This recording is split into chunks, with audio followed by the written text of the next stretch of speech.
ses engagements out to internationaux, Russia that it has tant à international obligations l'OSCE que dans le under respect du the droit OSCE international, and the respect of de l'ONU international notamment en law, matière maritime qui in n'est pas particular aujourd'hui in respectée. maritime law, which is not Nous respected at the appelons moment. la We Commission à call faire un on the geste Commission fort auprès du to peuple make a strong ukrainien en ouvrant sign la porte à l'intégration towards graduelle the au marché European, unique Ukrainian et people aller and au-delà open up de to l'accord the single market and go d'association. beyond the association agreement. Deuxièmement, Secondly, nous devons agir we pour le must maintien act de la paix. for maintaining peace. Notre union est née de la promesse de la paix, elle doit rester notre seule et unique Born from the boussole. promise of peace, and it C'est must remain ce our que les sole citoyens compass. européens nous That's what demandent, the c'est European ce que citizens les ask citoyens for. That is ukrainiens what the souhaitent, c'est Ukrainian aussi, citizens want. semble-t-il, l'opinion Also, majoritaire it is the majority de la opinion population russe qui, malgré of the Russian une propagande population, permanente, which, reste despite aujourd'hui ongoing opposée propaganda, à une intervention is militaire. against Il military faut aussi l'avoir en intervention. tête. We need to have that D'ailleurs, in mind. les initiatives françaises, The allemandes, polonaises French, que chacun a German saluées and Polish initiatives restent which have been welcomed également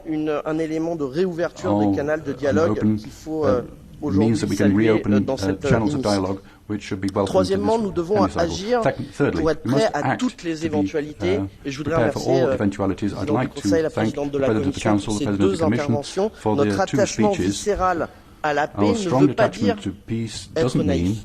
that we're Toutes naive. nos institutions doivent All the déjà institutions travailler must à quelle work sera la réponse collective de l'Union on the européenne, collective quel response que of the soit European le Union. scénario. What will be the scenario? J'appelle du coup la Commission, le Conseil à I call on the préparer d'ores Commission et and the déjà des Council to sanctions prepare d'une envergure sanctions inédite et des aides on an unprecedented scale aux États qui and seraient les aid plus for impactés countries par which une will be telle most décision. affected by Nous such devons decisions. être prêts à agir We must be prepared immédiatement. to Cette act fois, l'Europe immediately. doit démontrer que sa We must puissance show this time that our économique force, our est au economic service power, de ses intérêts is at géopolitiques. the services of its Enfin, geopolitical interests. nous devons Finally, agir we aussi must et act assurer à long terme la and sécurité de notre ensure continent. long term the security of our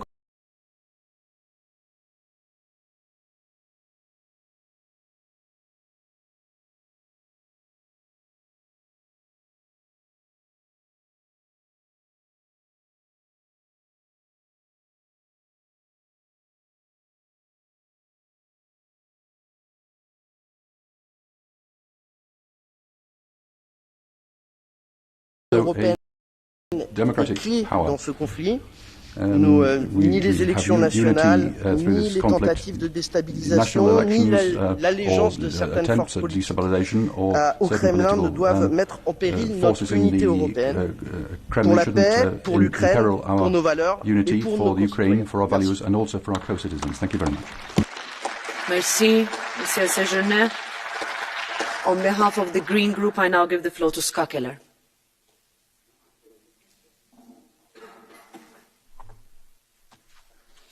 Thank you. Ukraine is under threat. A country that, just as any other country, wants to decide on its own future, but is bullied by its big neighbor. But this is not just a threat to Ukraine, it's also an attack on the basic idea of how states relate to each other. It's a threat to international rules and to European security. And it saddens me profoundly that we have to debate this dangerous development in our eastern neighbourhood today. This European Parliament was born out of the devastating experience of war and violence. The EU was built as a peace project and a model of democratic cooperation. President Putin's nationalist and imperial course of action and suppression runs contrary to the mere idea of our common union. Putin's actions therefore challenge us as Europeans. And we, as members of this Parliament, carry a historic responsibility to stand up and clearly condemn Russia's threat of aggression. As EU, as its Parliament, we stand united against the Russian threat and in full support with Ukraine. The people of Ukraine have our support for choosing their own path, for living in peace and for undertaking reforms that will transform their country for the better. We need to be prepared for sanctions against individuals, entities and sectors in Russia. I am talking, for example, about freezing assets, about entry bans, and yes, I am also talking about Nord Stream 2. This pipeline must be part of our common sanction regime. And yes, sanctions have repercussions also for ourselves, but we must act in face of an aggression. As Union, we need to reduce our dependencies on Russia, especially when it comes to energy. We have the technologies to do so, and we have ample supplies of sun and wind. What energy we use is a geostrategic decision, and we need to make the right one. Let's not forget that the Ukrainian people have suffered greatly already because of the Russian aggression going on for years in eastern Ukraine. Almost 15,000 people have died. More than 1 million Ukrainians had to flee their homes. Conflicts can only be solved by diplomatic means. Russia must withdraw its troops and end the threat of invasion. It must return to the table of frank and peaceful negotiations. Negotiations that must be based on international law, mutual respect, and a common vision for peace on our common European continent. This is a key moment for international peace, stability, and security. Now is our time to show through words and through actions that we stand united as one and that the people of Ukraine can count on us. Thank you. Thank you very much. Ms. Keller, I give the floor now to Marco Zanni on behalf of the ID Group. Prego. Grazie Presidente, Presidente von der Leyen, Presidente Michel. Credo che oggi il messaggio che le istituzioni europee devono dare al popolo ucraino è un messaggio di solidarietà e non possiamo lasciare spazio alle ambiguità che molto spesso nel passato e anche nelle discussioni recenti l'Europa e l'Occidente ha dato su questa questione. Io ho ascoltato con attenzione quanto detto dalla Presidente von der Leyen, quanto detto dal Presidente Michel, dall'alto rappresentante Borrell e non concordo sull'ottimismo di come ha agito l'Europa in questa situazione. Rimane e rimangono ancora molte ambiguità nell'approccio che mettiamo sul campo davanti alla questione russa e alle minacce che il regime di Putin oggi pone ai nostri confini. Dobbiamo fermamente e convintamente far capire all'Ucraina che l'Europa è pronta a tutto per proteggere la sua integrità territoriale e la sua libertà. E questi sono principi su cui non possiamo transigere e dobbiamo analizzare con attenzione anche quali sono stati i nostri errori e il perché di questa ambiguità, del fatto che l'Europa non sia stata in grado di dare di fronte a questa crisi un messaggio unitario e concreto e chiaramente ci sono stati degli errori, abbiamo parlato delle dipendenze che i nostri paesi, i nostri Stati membri hanno dal regime russo, ma queste situazioni non sono nuove, non le abbiamo scoperte oggi, sono situazioni che conosciamo da anni e niente abbiamo fatto per ridurre questa dipendenza e l'ambiguità è un problema perché è vero che le dinamiche dei regimi dittatoriali sono difficili da capire per noi che apparteniamo a paesi liberi, ma è altrettanto vero che siamo in grado di comprendere benissimo che le nostre debolezze e le nostre ambiguità danno spazio alle minacce, danno spazio e potere a chi vuole portare la guerra ai nostri confini. È triste constatare, credo, che a 20 anni dall'ultima guerra che abbiamo vissuto all'interno dell'Europa, quella in Kosovo e quella nei Balcani, spirino ancora venti di guerra ai nostri confini e questo è un insuccesso di tutti, è un insuccesso dell'Europa, è un successo dell'Occidente. Per questo credo che ovviamente quello che dobbiamo evitare oggi è una guerra, un'escalation che porti a un conflitto militare che nessuno vuole e che nessuno oggi è in grado di affrontare, ma con fermezza sicurezza dobbiamo correggere gli errori che abbiamo fatto in Europa e dobbiamo avere anche il coraggio di dire che questa ambiguità è ben chiara, ma molto spesso la nascondiamo sotto il tappeto, come il fatto che il primo lobbista di Putin in Europa purtroppo sia un ex capo di governo del paese più importante di quest'Unione Europea. Credo che ci sia spazio ancora per lavorare su una soluzione pacifica, non transigendo sui nostri principi, che ci sia spazio per riportare indietro le lancette, che ci sia spazio per far sì e per mostrare che l'Occidente è unito, ma l'Europa deve lasciare indietro le sue ambiguità, deve dare un messaggio di compattezza con gli alleati occidentali e insieme nel framework della NATO dobbiamo risolvere questa situazione, altrimenti la nostra ambiguità sarà sempre una debolezza e non riusciremo mai ad essere protagonisti in maniera positiva nella risoluzione dei conflitti e nella tutela delle libertà di cui dovremmo essere forieri. Grazie. I give the floor now on behalf of the ECR group to Mr. Legutko.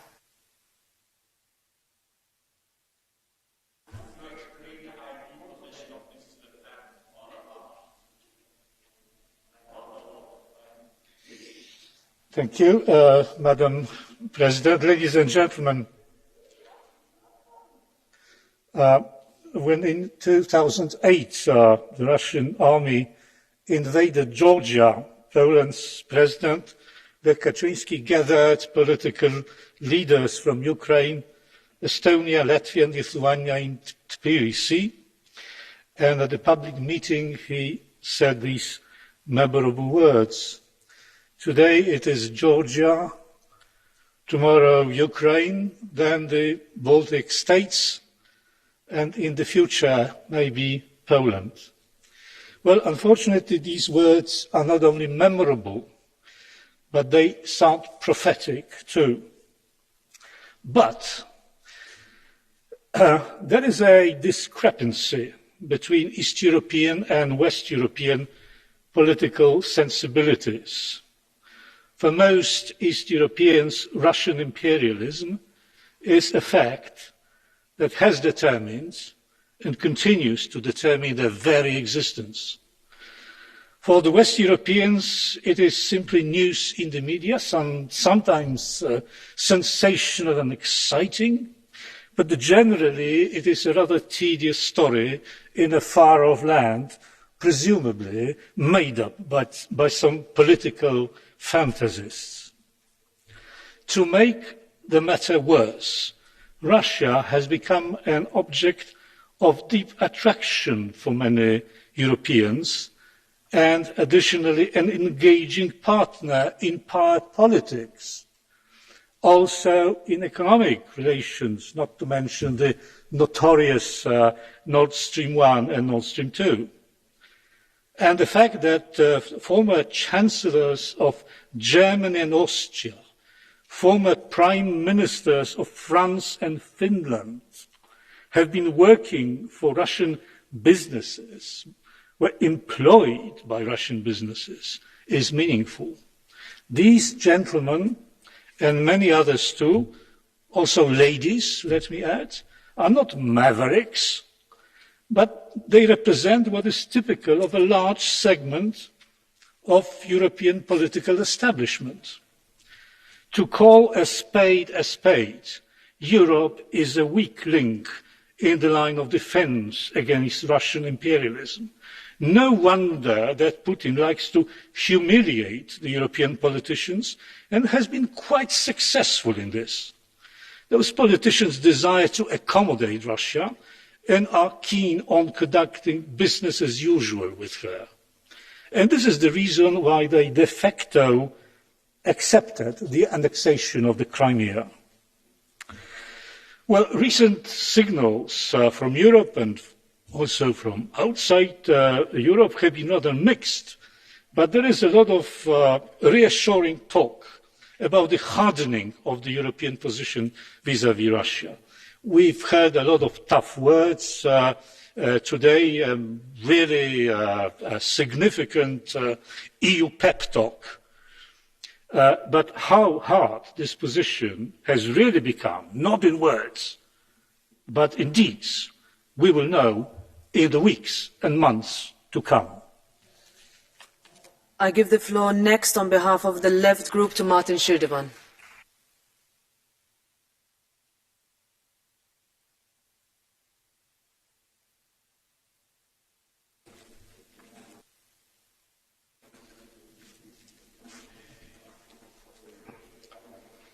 Vielen Dank, Frau Präsidentin. Europa blickt in den Abgrund eines Krieges zwischen Russland und der Ukraine, dessen Preis zuallererst die Zivilbevölkerung zu zahlen hätte.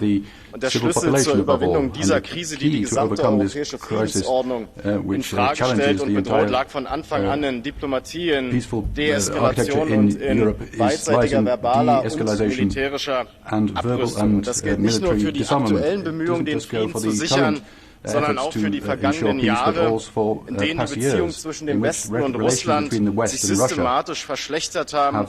Der Ausschluss Russlands aus der G8, die Einstellung der Treffen des NATO-Russlandsrates, die Einstellung der Treffen im Normandie-Format und die Nichtumsetzung des Minsker Abkommens sind Ausdruck eines beidseitigen Scheiterns der Diplomatie. Ein neuer kalter Krieg wurde über Europa gelegt, der droht, zu einem heißen Krieg zu werden.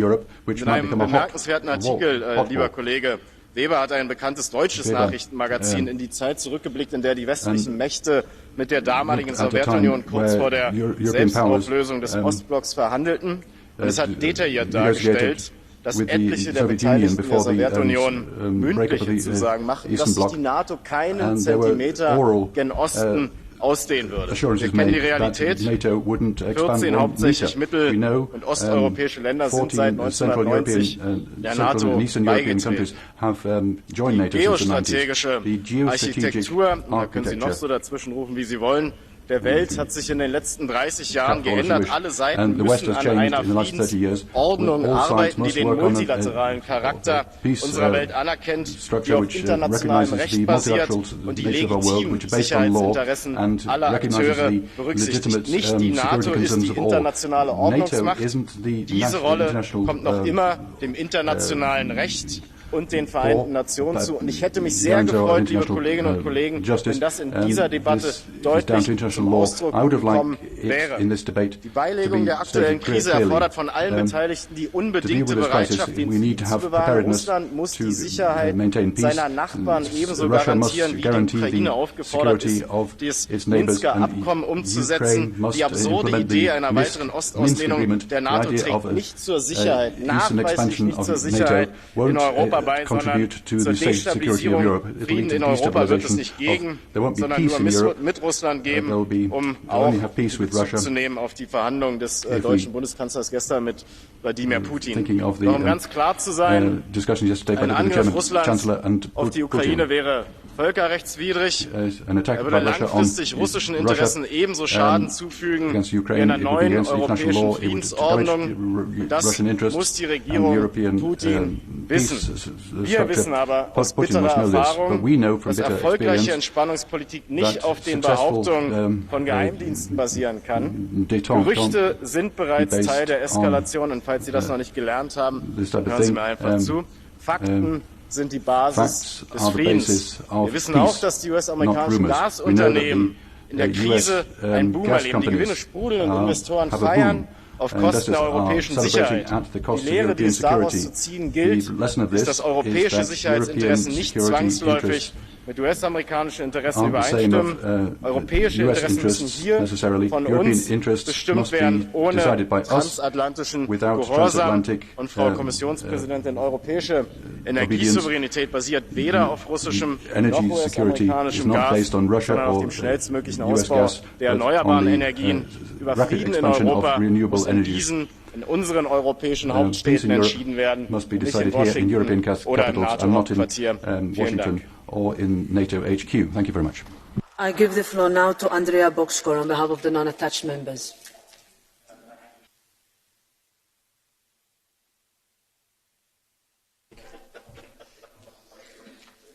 Köszönöm szépen, tisztelt elnök asszony! Az Európai Unió és tagországainak biztonsága szorosan összefügg Ukrajna biztonságával. Ukrajna fontos stratégiai partnere és közvetlen szomszédja az Európai Uniónak, ezért erős aggodalomra ad okot az ukrán-orosz határnál kialakult törékeny helyzet. Magyarország a feszültség feloldását a diplomáciai tárgyalásos úton való rendezésben látja, ezért jégtörő szerepet vállal a párbeszéd megteremtése és a háború elkerülése érdekében. A békés megoldás az egyetlen helyes út, és a Minszki megállapodások végrehajtásának nincs alternatívája. Kerülnünk kell a pánikkeltést, mely már hatalmas anyagi veszteségeket okozott, és a diplomaták menekítése sem egy jó üzenet. És minden olyan intézkedést is kerülnünk kell, amely kiélezheti a helyzetet. A konfliktusban már több ezer ember vesztette életét, belső menekültté váltak több millióan, és a munkanélküliség, a magas energiaárak, az infláció, a koronavírus járvány, ezek mind-mind nagy kihívások elé állították Ukrajnát, az ukrajnai lakosságot, és köztük a kárpátaljai magyarokat is. Ezért mindent meg kell tennünk a béke érdekében, és támogatnunk kell Ukrajnát, hogy gazdasági és politikai értelemben is egy stabil, demokratikus, életképes és független ország legyen. Köszönöm. Danke, Frau Kollegin Juknovičiene. Rasa ist unsere nächste Sprecherin. Here's the next speaker. Dear colleagues, happy to have European family heads and members together to express solidarity with the Ukrainian people that are like us and want to live like us in the same European family. The EU founding fathers have assumed their leadership to unite entire democratic Western Europe. Now it is the time for us to assume a similar leadership to unite all democracies in the European continent, because without strong Ukraine, there will be no strong Europe. The EU will be as strategically strong as will be able to become an important actor there. It is not the time for naive Chamberlains or illusions that relations with Putin's Kremlin can be mutually productive or that the concessions will help. It is important that the West remains united in solidarity, even if this escalation will end without military action. We must agree on what leading role the EU must play and what can it do to help Ukraine and other countries striving for EU membership. If Europe will return to business as usual with the Kremlin, we will be doomed to a cycle of hybrid and not only hybrid wars. Also, an intensive treatment for EU is necessary, including saving EU from cancer cells the Kremlin-controlled corrupt has. Already today, Putin deserves a tribunal for threatening to start a war to kill people, for Navalny, who is a symbol of poisoned and imprisoned Russia, and for whom I wish strength. I thank the Ukrainians and Slava Ukraini. Danke, Frau Kollegin. Zu Wort gemeldet hat sich Herr Pedro Marques. Mr. Marques. The floor is yours.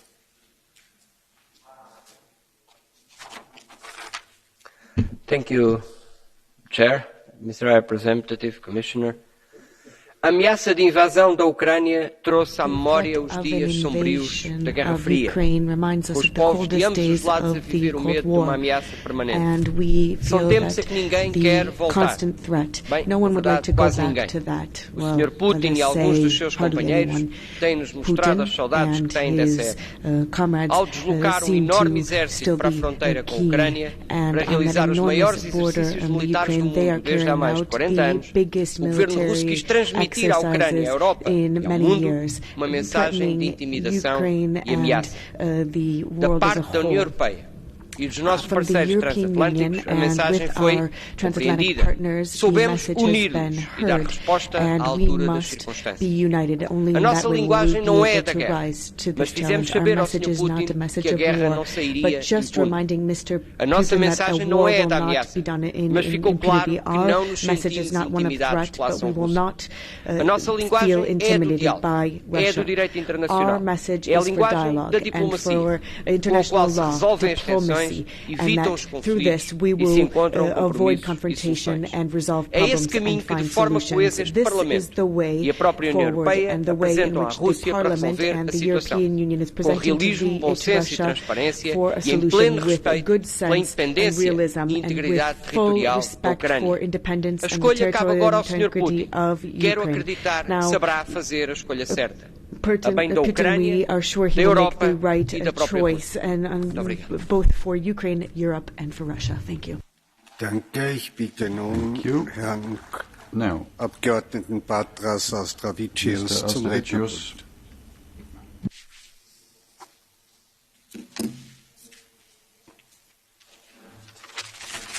Mr. Chair, High Representative, Commissioner, dear colleagues, may this be clear to all. Ukraine is part of the European family, as Belarus too. Ukraine's security is Europe's security, and it's all of concern to all of us. The military threat posed by Russia to Ukraine only confirms the hopelessness and aggressiveness of the Kremlin. I very much hope that the West has seized the opportunity to learn the lesson of unity, solidarity, and common response. We will need this lesson in the future, because Putin seems to have neither the will nor the interest to change. By giving Ukraine the opportunity to reform on the basis of European experience and partnership, we are supporting and investing in the future of the democratic and prosperous Ukraine.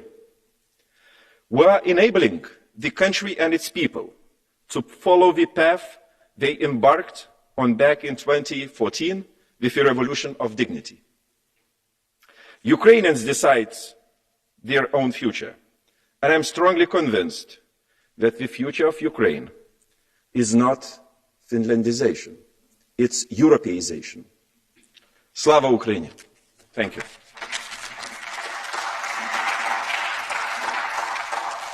Danke, Frau Kollegin Viola von Kramon und Taubadel. Sie sind unsere nächste Sprecherin. Is the next speaker. High Representative, war is so unjust and ugly that all who wage it must try to stifle the voice of conscience within themselves. These words belong to one of the greatest pacifists, Leo Tolstoy, who, ironically, also happens to be the one that President Putin claims to have influenced him most. Evidently, the Russian president has stifled his voice of conscience and brought our continent to the brink of war. How else could he summon 135,000 soldiers on the Ukrainian border? Ukraine is a great country of great people. Today it is stronger than ever. It stands up for itself and will only be stronger tomorrow. This is the reason of the Kremlin's warmongering. Putin knows if he does not take over Ukraine now, he won't be able to do so in the future. What the Russian president sees as a window of opportunity can be a lethal trap for his country. Ukraine will be for Russia what Afghanistan was for the Soviet Union, an imperial overstretch, a painful end of Putin's empire. War is not only unjust and ugly, but also senseless, as there are no winners. It brings only destruction and suffering to people on both sides. If Putin starts the war, common Russians will have to suffer the consequences. Russian mothers crying over their fallen sons, pensioners feeling the chilling effects of Western sanctions. Ukrainians are strong because they fight for their country. They do not stand alone because they have reliable friends. and above all, because they have the truth on their side. Thank you. Danke. Thank you. Ich erteile nun Herrn Jaak Madison das Wort. Mr. Madison is the next speaker. Thanks so much, Mr. President. Mr. Borrell, unfortunately, Mrs. von der Leyen has left already. I was listening very carefully to the speeches, and I would like to mention especially two things. First of all, Mrs. von der Leyen mentioned that Russia is now weaponizing the energy policy. Well, I would like to say, well, what we told you about 5-6 years ago. If we're going to build up the Nord Stream 2 between Germany and Russia, of course they will weaponize it. That's obvious. There is no energy policy without other policies. Also with the economical policy, defense policy. That's very clear. But Germans wanted to build up the Nord Stream 2 with Russia, and here we are now. Of course they're weaponizing it. I think to make it as a big surprise, I think it's a bit ridiculous.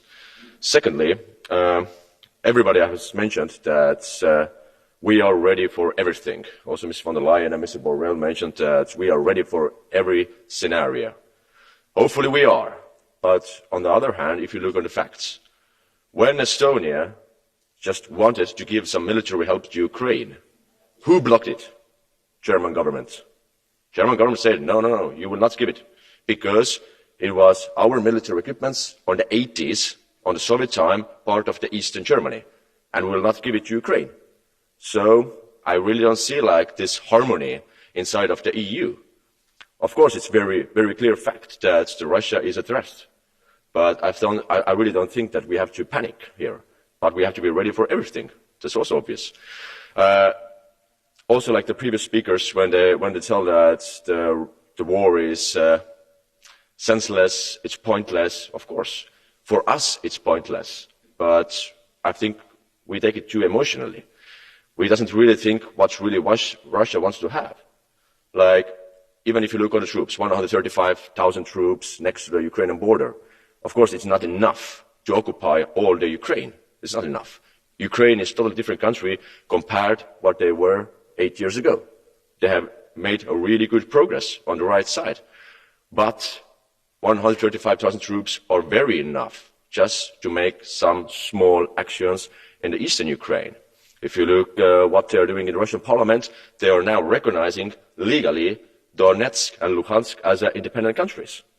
It takes only a few days maybe when they're asking for the help, military help, because the Ukrainian government will maybe attack those independent countries. And this 135,000 troops are very enough for the small actions in the military. Thank you so much. Danke. Thank you. Und das Wort hat Vizepräsident Zile Roberts. Vice President Zile. Mr.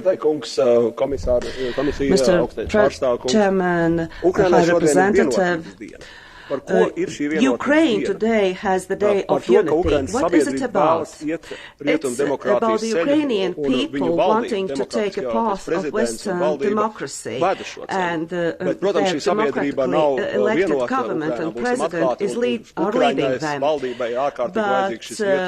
But the Ukrainian government needs our support through this Day of Unity, because it might be that the Kremlin believes that the Ukraine should be freed from junta, as it's sometimes said unofficially. And this is the moment when we have to lend a hand to Ukrainians, and our declarations should clearly state that the doors to the European Union are open to Ukraine. Of course, it's not happening very quickly, but still these doors have to be open, and we should provide not only financially, but including also support with some weapons.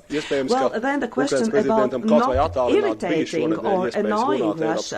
The Ukrainian president had a chance to visit this house this week, but I believe that somehow our extended hand to Ukraine is shaking, which is not good news for the Ukrainian people. And let's be realistic, in the midterm we should change our energy policy, and very soon. Thank you. Danke. Thank you. Der nächste Sprecher ist Herr Manu Pineda. Mr. Pineda.